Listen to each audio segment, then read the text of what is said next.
Bismillahirrahmanirrahim. Assalamualaikum warahmatullahi wabarakatuh. Innal hamdalillah nahmaduhu wa nasta'inuhu wa nastaghfiruh wa na'udzu billahi min shururi anfusina wa min sayyiati a'malina. May yahdihillahu fala mudhillalah wa may yudlil fala hadiyalah. Asyhadu an la ilaha illallah wahdahu la syarikalah wa asyhadu anna Muhammadan abduhu wa rasuluh la nabiyya ba'da. Subhanaka la ilma lana illa ma 'allamtana innaka antal alimul hakim wa la haula wa la quwwata illa billahil aliyyil azim. Rabbi shrah li sadri wa yassir li amri wa hlul 'uqdatam min lisani yafqahu qawli. Amma ba'd. Qala al-musannif rahimahullah wa nafa'ana bi ulumihi fid dharain amin ya rabbal alamin.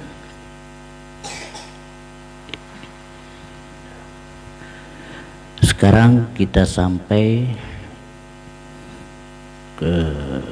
di dalam kitab Fathul Mu'in halaman 23 ya. Setelah selesai kemarin tentang rukun 14, rukun yang terakhir. Kita lanjut.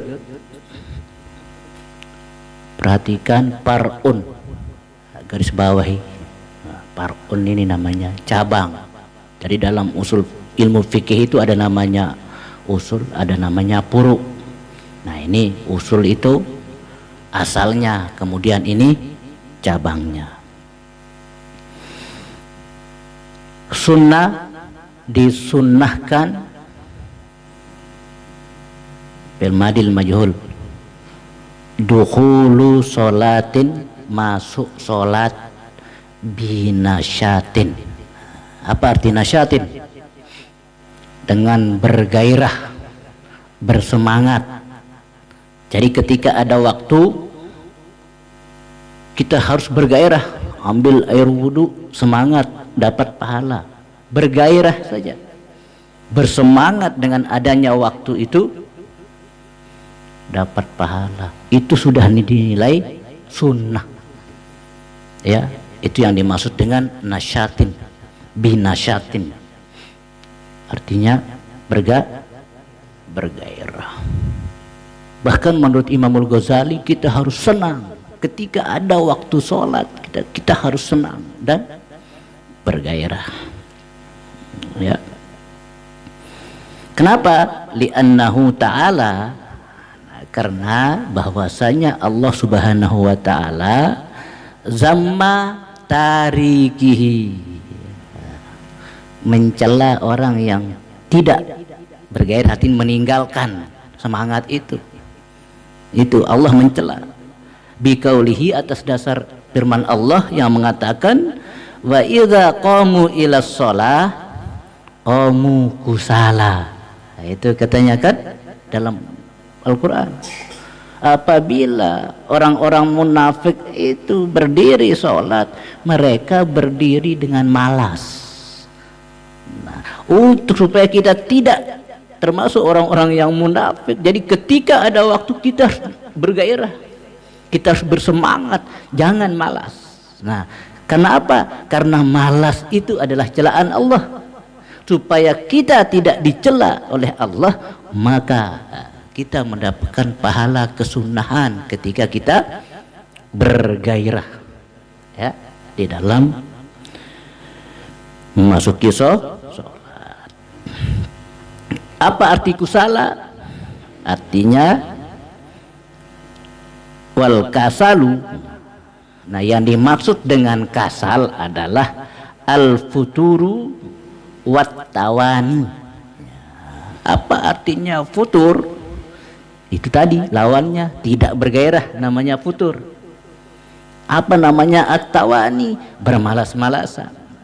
Jadi ketika ada waktu Anda harus bergairah. Dari bergairah saja kita sudah dapat pahala, belum sholat. Itu luar biasanya ya. Kemudian apalagi yang disunahkan? Wa firagi qalbin. Artinya itu mengosongkan hati. Kosongkan hati minas syawagil, Maksudnya kosongkan hati dari kesibukan dunia, kesibukan berhenti dipikirkan ketika kita sudah mau masuk sholat.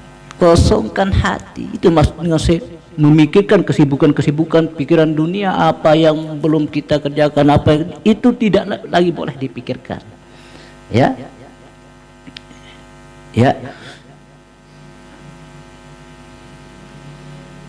wa firaghi qalbin. Kenapa? Nah, kenapa kita harus mengosongkan hati? Li'annahu aqrabu ilal khusyu'. Nah, karena itu yang bisa mendekatkan kepada khusyuk. Ya. Apa arti khusyuk? Khusyuk itu artinya tunduk. Bahkan menurut Imam Al-Ghazali wajib hukumnya khusyuk itu. Nah, tapi nanti dijelaskan selanjutnya ya. Kemudian wa sunna biha ay bi sholatihi kulliha, maksudnya disunnahkan pada setiap sholatnya, semua sholat, pada semua sholat itu khusyu'un biqalbihi. Ya, khusyuk itu ada dua. Ada namanya khusyuk biqalbihi, ada namanya khusyu'un bijawarihi. Ada namanya khusyuk dengan hati, ada namanya khusyuk dengan anggota tubuh. Khusyu'un biqalbihi, kenapa? Apa yang dimaksud dengan khusyu'un biqalbihi? Bi alla yahdura bihi ghairu ma huwa bihi. Dia tidak boleh menghadirkan apa yang ada di dalam hatinya kecuali selain daripada isi sholat itu sendiri.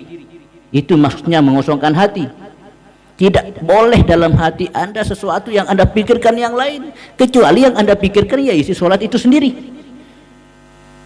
Ya bacaan sholatnya, ya tasbihnya, ya fatihahnya, itu. Nah, itu yang dimaksud dengan mengosongkan hati. Ya, itu maksudnya. Wa in ta'allaqa bil akhirah, walaupun itu bersangkutan dengan akhirat. Tidak usah misalnya apakah saya mau masuk neraka, apakah saya masuk surga, apakah saya dapat pahala, apakah, tidak usah, kosongkan semua itu. Itu namanya khusyuk, salah satu daripada khusyuk. Jadi banyak orang yang ingin bertanya, datang, bagaimana cara sholat khusyuk? Ngaji, belajar seperti ini. Ini sudah cara orang kalau ingin tahu cara sholat khusyuk. Ini salah satu Anda sudah tahu bagaimana cara sholat khusyuk. Kosongkan hati, tidak boleh menghadirkan di dalam sholat itu sesuatu selain daripada isi sholat itu sendiri. Wa in yata'allaqu bil akhirah, walaupun itu bersangkutan dengan akhirat, tidak usah dipikirkan. Apakah Anda ingin masuk surga, tidak usah dipikirkan itu, ya. Kemudian wabi jawarihi, khusyuk dengan anggota tubuhnya. Apa yang dimaksud dengan khusyuk dengan anggota tubuh di sini? Bi alla ya'busa, itu bacaannya abasa ya'busu, Allah nawasibul mudhari'. Bi alla ya'busa bi ahadiyah, tidak boleh dia bermain-main dengan salah satu anggota tubuhnya. Itu dimaksud dengan khusyuk. Tidak boleh begini-begini sholat. Nah, itu. Nah, ketika Anda diam, itu sudah termasuk khusyuk, tidak menggerakkan tubuh, tenang. Itu maksudnya khusyu'un bijawarihi, khusyuk dengan anggota tubuhnya. Kenapa kita dianjurkan seperti itu? Wadzalika, dan perilaku seperti yang demikian itu lisana illahi ta'ala fi kitabihil aziz. Karena Allah memuji orang-orang yang sholat dengan tadi cara seperti itu di dalam kitab Al-Quran. Dipuji langsung oleh Allah di dalam kitab Al-Quran. Ya, ala fa alaihi atau fa ilaihi, fa ilaihi, atas melakukan keduanya. Maksudnya fa ilaihi musanna dua, yaitu tadi khusyuk bi qalbi dengan khusyuk bi jawa. Allah memuji orang yang khusyuk dengan hatinya dan khusyuk dengan anggota tubuhnya. Bagaimana ucapan Allah? Bi qaulihi qad aflahamal mu'minuna allazina hum fi salatihim khashi'un. Sungguh beruntunglah orang-orang yang di dalam sholat mereka khusyuk.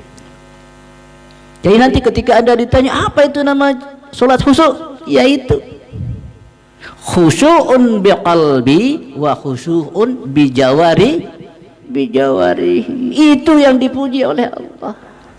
Ya, itu yang dipuji oleh Allah. Khusyuk dengan hati dan khusyuk dengan anggota tubuh. Dan itu pujian Allah, qad aflahamal mu'minuna allazina fi salatihim khashi'un. Kenapa harus khusyuk? Saya tanya sekarang, tujuan orang sholat kan supaya dapat pahala. Untuk bisa dapat pahala kan harus khusyuk. Tapi kan kebanyakan orang kan yang penting sholat. Bagaimana? Kalau Anda ingin dapat pahala, maka Anda harus khusyuk. Kenapa? Li'intipai sawabis sholah bi'intipaihi. Dan karena lenyapnya pahala sholat apabila lenyap khusyuknya. Jelas? Li'intipaihi sawabis sholah. Karena hilangnya pahala sholat maka hilang khusyuk. Itu yang menyebabkan hilangnya kehusyukan. Hilangnya kehusyukan itu yang menyebabkan hilangnya pahala sholat. Jelas? Bagaimana?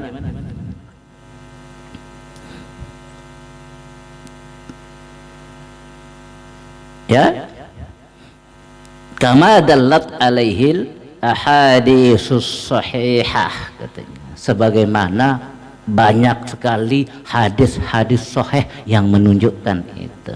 Jadi orang tidak bisa dapat pahala sholat kalau dia tidak khusyuk.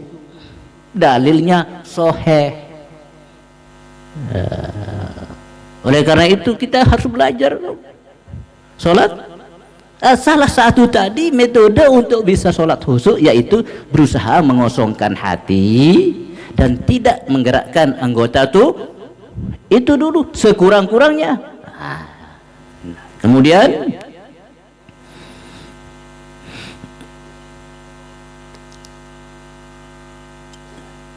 apa pendapatnya di sini? Wali anna lana wajhan ikhtarahu jam'un. Dan karena bahwasanya kami di sini, kata Imam Ibnu Hajar Al-Haytami ini, ada wajhan, ada satu wajah yang berpendapat, ada satu ulama berpendapat, tetapi ikhtarahu jam'un, tetapi semua sebagian besar para ulama mengambil pendapat itu. Ini pendapatnya Imam Al-Ghazali. Apa itu pendapat yang satu diambil oleh semua ulama? Jam'un.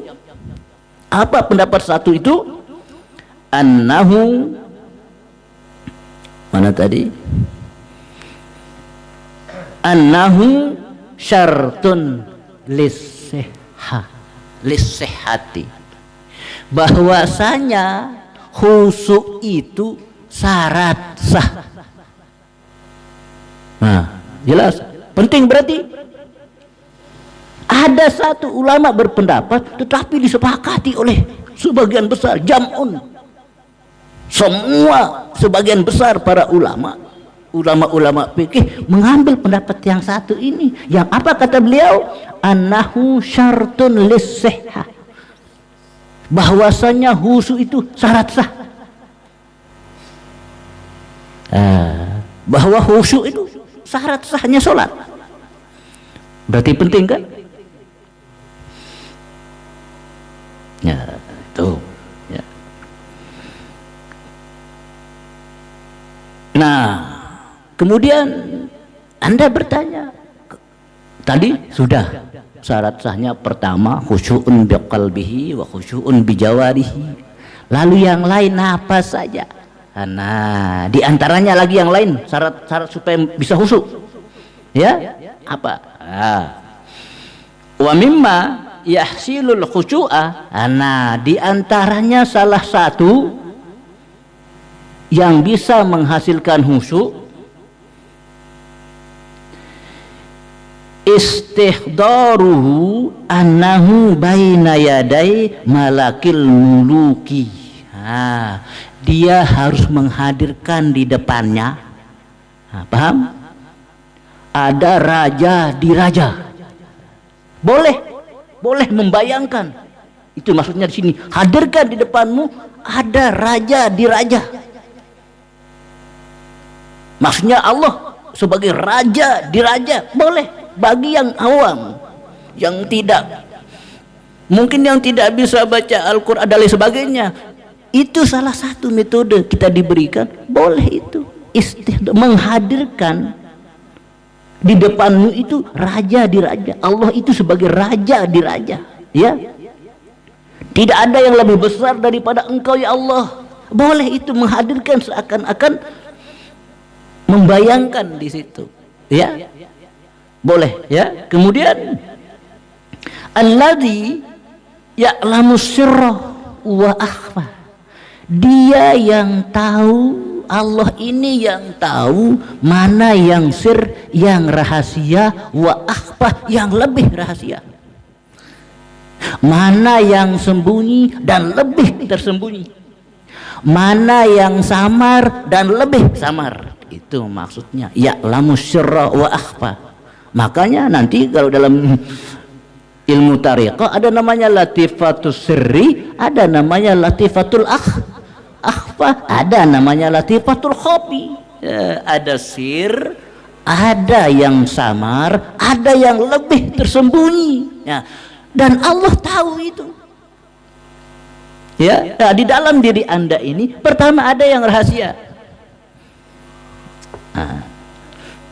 Anda simpan, tapi di dalam hati, ya, yang lebih dalam lagi ada juga yang Anda simpan. Ada lagi di dalam nurani Anda yang lebih Anda simpan. Ya, coba saja. Nah, Allah tahu itu. Apa yang Anda rahasiakan, ada yang lebih dalam lagi Anda rahasiakan. Yang paling dalam Anda rahasiakan juga Allah tahu.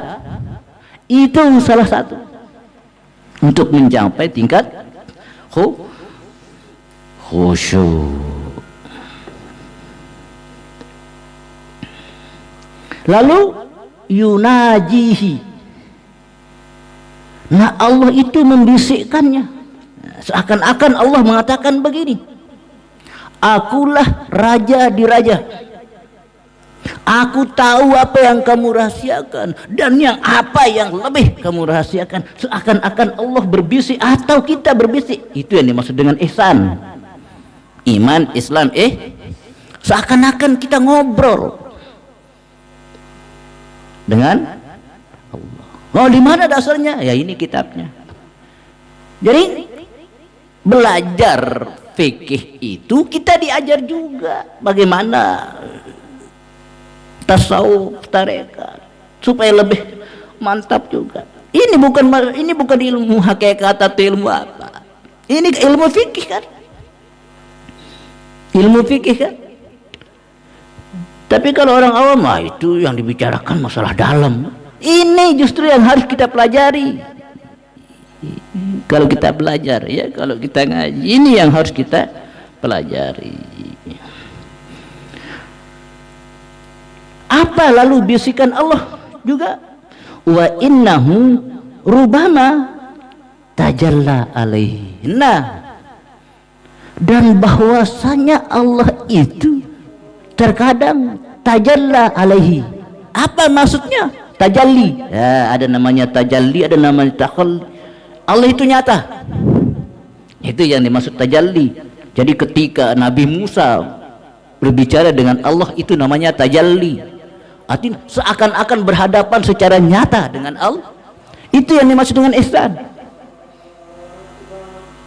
Ya, paham? Tapi kan walaupun sederhana penjelasannya, Anda paham, ya, bahwasanya Allah itu tajalla alaihi, bahwasanya Allah itu tajalla, menampakkan diri atasnya seakan-akan, ingatan, ya, seakan-akan.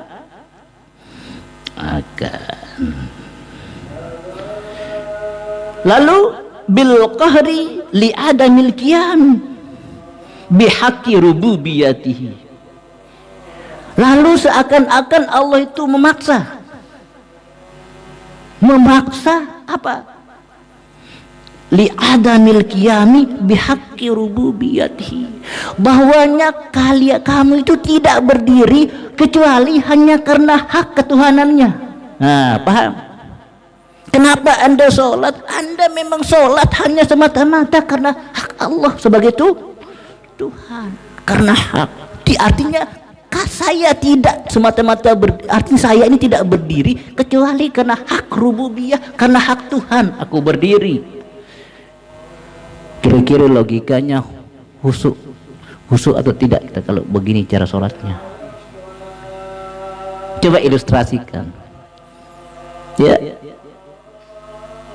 Li'adamil qiyam, karena kami meniadakan berdiri hanya semata-mata bihaqqi rububiyatihi, karena hak ketuhanannya yang membuat kita berdiri. Jadi kita dipaksa oleh Allah untuk berdiri menghadapnya karena hak ketuhanan. Boleh seperti itu, ya.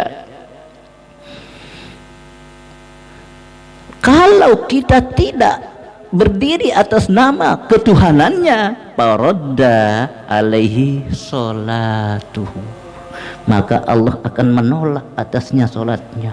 Artinya apa? Anda harus meyakini di dalam diri Anda, kalau saya tidak sholat karena hak ketuhananmu, maka sholat saya akan ditolak oleh Allah. Nah, khusyuk atau tidak ini? Kalau saya tidak sholat bukan semata-mata karena Allah itu sebagai Tuhan, berarti sholat saya akan ditolak. Jelas? Artinya Allah akan menolak sholatnya. Sholatnya itu akan tertolak. Jadi kalau dia meyakini, berarti apa yang timbul di situ? Hanya satu tujuan Anda di dalam sholat adalah memberikan hak ketuhanan kepada Allah. Bagus? Jelas?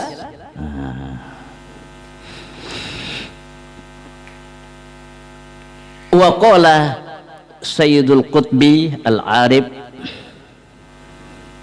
Billah Muhammad Al-Bakri radhiyallahu an. Ini juga salah satu pendapat beliau, apa juga yang bisa menghasilkan khusyuk, ya. Inna mimma yurasul khusyu'a italatur ruku'i was sujud. Salah satu juga itu. Sesungguhnya di antara warisan untuk melakukan sholat khusyuk itu adalah itolat, memperpanjang ruku dan sujud. Itolatur ruku'i was sujud, maksudnya memperpanjang ruku dan sujud. Allahu Akbar, mantap berdoa di situ. Sami Allahu liman hamidah. Jangan begini, ya. Itu salah satu kalau Anda nanti kalau ada orang sholat lama dia ruku atau lama dia sujud. Ini yang dipakai pendapatnya Muhammad Al-Bakri radhiyallahu. Itu beberapa di antara salat daripada berarti untuk menghasilkan khusyuk dalam sholat. Apalagi? Nah, lanjut. Wa tadabburu qiraatin. Nah, ini kalau orang mendengar ceramah ini otaknya main. Otaknya harus berpikir. Ya. Wa tadabburu qiraatin. Tadabbur bacaannya. Apa arti tadabbur? Memperhatikan atau apa namanya, apa kata lain dari memperhatikan? Memperhatikan atau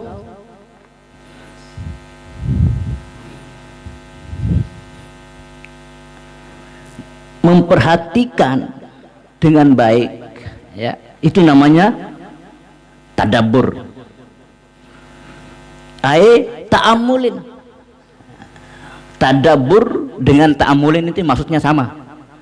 Artinya wa iza quri'al Qur'an fastami'u lahu wa ansitu la'allakum turhamun. Nah, artinya apa?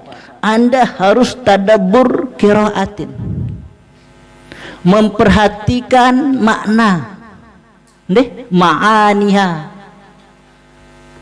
ya, ta'ammulin ma'aniha.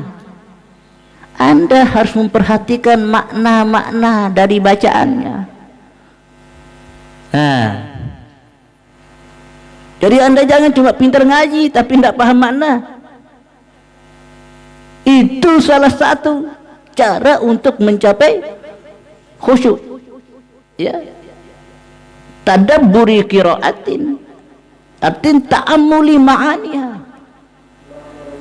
memperhatikan, memikirkan, meresapi bacaan-bacaannya, ya. Setelah itu Anda pahami makna-makna daripada bacaan itu. Bagaimana? Qala ta'ala, katanya Allah berfirman, apalah yatadabbarunal Qur'an, katanya. Maka kenapa kamu tidak memperhatikan Al-Quran? Artinya kenapa kamu tidak mengambil pelajaran dari Al-Quran itu?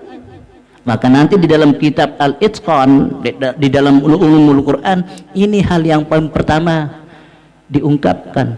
Ayat ini yang ditulis oleh Imam Suyuti.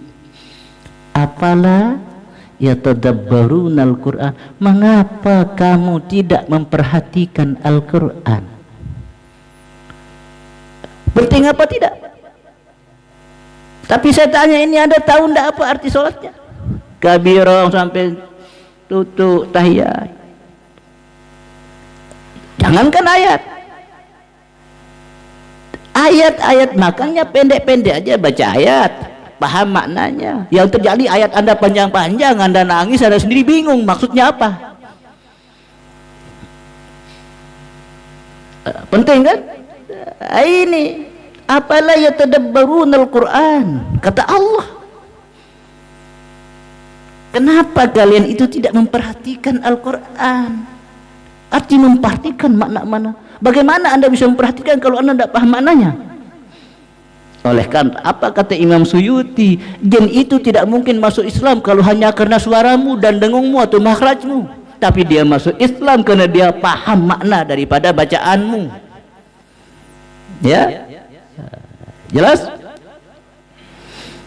Kenapa? Wali annabihi yakmalu maksudul khusyu'ah. Karena dengan Anda memahami makna-makna Al-Quran, tadabburul Quran, ta'ammulul Quran, itu yang akan menyempurnakan maksud daripada khusyuk. Sempurna atau tidak? Kata Allah, wa idza quri'al Qur'an fastami'u lahu wa ansitu la'allakum turhamun. Nah, artinya apa? Wali annabihi yakmalu maksudul khusyu'ah. Karena dengan Anda memahami makna-makna Al-Quran, tadabburul Quran, ta'ammulul Quran, itu yang akan menyempurnakan maksud daripada khusyuk. Sempurna atau tidak? Iza jaa nasrullahi wal fath, apabila datang kemenangan, pertolongan Allah dan kemenangan. Wa ra'aitan nas, dan kamu akan melihat manusia yadkhuluna fi dinillah, mereka akan masuk ke dalam agama Allah afwajan, berbondong-bondong. Gimana? Khusyuk atau tidak? Kenapa? Nanti di dalam kitab ada dijelaskan. Kenapa? Karena ketika Anda membaca Al-Quran itu, lantas Anda paham maknanya, setan tidak punya kesempatan berbisik. Tapi kalau Anda, misalnya ada orang suaranya bagus, Anda akan berhayal. Kan? Alangkah cantiknya yang nyanyi itu. Kan? Gimana? Tetapi kalau Anda paham makna dari ayat itu, setan tidak punya kesempatan untuk berbisik. Wa basyirus sabirin, berikan kabar gembira kepada orang-orang yang sabar. Di sana Anda harus senyum, bukan nangis. Gimana? Jelas? Nah, itu. Kemudian wa tadabburu zikrin, kiasan alal qiraati, juga Anda harus tadabbur zikirnya. Apa maksud zikir? Bacaan salat Anda mulai dari kabirah sampai akhir, itu namanya zikir. Tasbihnya, tahmidnya, tahiyatnya, ya, kabirah. Tadi yang pertama qiraatnya, Fatihahnya, ayat-ayatnya,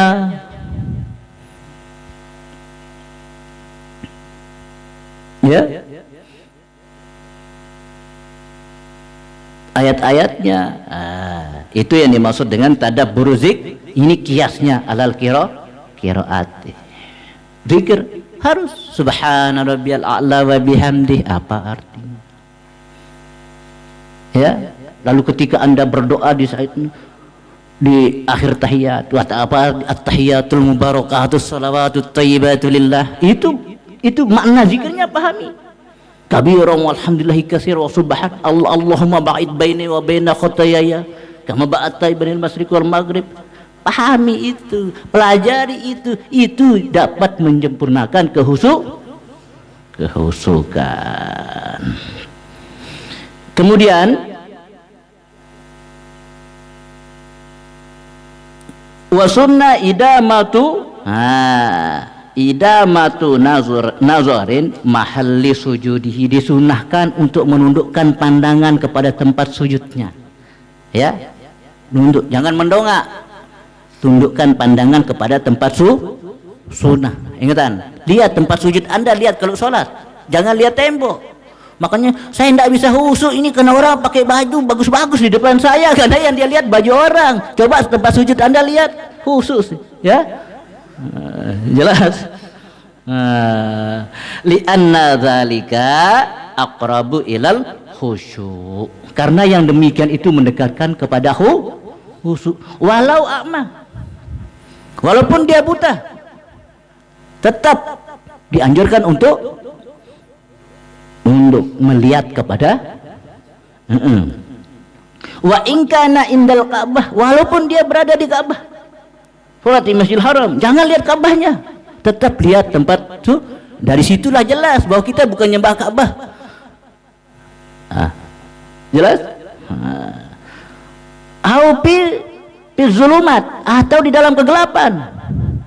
Misalnya ada lampu, Anda sholat kebetulan gelap, tetap menghadap kepada tempat sujud. Fi sholatil janazah, ataupun waktu Anda sholat jenazah, tetap Anda akan menghadap kepada tempat Artinya kenapa? Karena sholat jenazah kan tidak sujud, tapi tetap kita akan memandang wajah kepada tempat sujud. Naam, katanya ini bahasa Arab. Iya, lapang doang det ne naam ne apa artiin? As-sunnatu, sunnah deh, ayyak sura nazarihi ala musbihatihi inda raf'iha fit tasyahhudi. Disunnahkan Anda melihat telunjuk Anda, ya, di saat at-tasyahud itu, tapi inda rafiha, ketika mengangkatnya, asyhadu alla ilaha illallah. Ya, jelas. Wa asyhadu anna muhammadar rasulullah. Nah, waktu mengangkatnya lihat, artinya hanya isyarat saja, lihat, itu disunahkan, ya. Li khabarin sahihin bihi, karena ada khabar hadisnya sahih. Wala yukrahu taghmidu ainahum, tapi tidak dihukumi makruh memejamkan matanya illam yakhfa daruron, tapi kalau dia tidak khawatir terjadi darurat. Misalnya Anda sedang sholat di pinggir kali, ada janda lewat, tidak boleh pejamkan tapi kalau lapang kan pasti melotot. Gimana tuh maksudnya, ya? Jelas. Jadi kesimpulannya, ini cara untuk menghasilkan khusyuk di dalam sholat. Jadi perlu digarisbawahi, pertama khusyu'un biqalbihi, kedua khusyu'un bijawarihi, ya, ketiga menghadirkan mengosongkan hati, ya, keempat menghadirkan seakan-akan Allah itu ada di depan kita, raja di raja, kelima tadabbur Al-Quran, nanti tadabburul qiraatin, dia harus mengerti makna dari bacaan sholat itu, bacaan Al-Quran, atau tadabbur zikrin, atau memahami makna zikir di dalam sholat. Ini kunci daripada khusyuk. Jadi kalau Anda ditanya bagaimana rahasia khusyuk, buka kitab Fathul Mu'in halaman 23 Far'un, ya. Nah, ini dulu yang bisa saya sampaikan. Insyaallah besok kita lanjut lagi, ya. Ini yang sangat penting untuk kita pelajari dan semoga ini bermanfaat untuk kita semua. Ya, barakallahu li wa lakum wa nafa'ani wa iyyakum wa taqabbala minni wa minkum syai'un lillahi lahumul Fatihah. Assalamualaikum warahmatullahi wabarakatuh.